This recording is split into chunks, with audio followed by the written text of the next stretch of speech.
หลังจากเลิกเวรเลิกงานกับแบบนี้เลยทุกคนทุกมื้อทุกวันเนาะนั่งรถกับห้องกระชมบรรยากาศแบบข้างๆทางไปนำตามถนนหนทางแบบว่าบ้านเขานี่สวยๆงามๆทุกคนบ้านเฮายังบ่มีดอกแบบนี้เนาะแต่ก็ขอเป็นขอไปบ้านเฮาก็เมืองไทยนี่ปู้เจริญคักทุกคนคักหลายเนาะเพื่อสิฮอดห้องกระด้นพุ่นล่ะทุกคนก็คิดว่าน่าสิค่ำมื้อนี่ก็เบิ่งแล้วเนาะ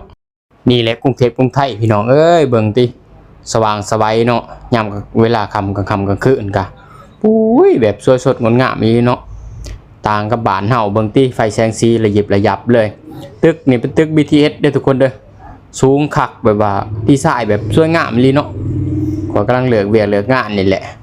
นั่งรถกลับห้องทุกคนก็บ่เคยเคยเห็นเนาะคนบ้านนอกเขาเนาะเขามาเฮ็ดเฮ็ดงานอยู่ในเมืองกะคอยก็บ่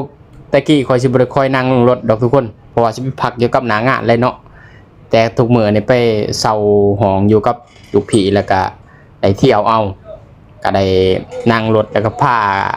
ทุกคนมาเบิ่งวิวชมวิวไปนี่แหละเนาะค่อยผ่านทางอนุสาวรีย์ไซเนาะผ่านมาทางเส้นทางวิภาวดีทางกลับบ้านเฮาพุ่นแหละทุกคนก็พักอยู่วิภาวดี27เนาะค่อยพักอยู่เนาะโอ้ยแบบงามเลยทุกคนบรรยากาศเนาะบ้านเฮาก็สิมีแบบนี้บ่เนาะ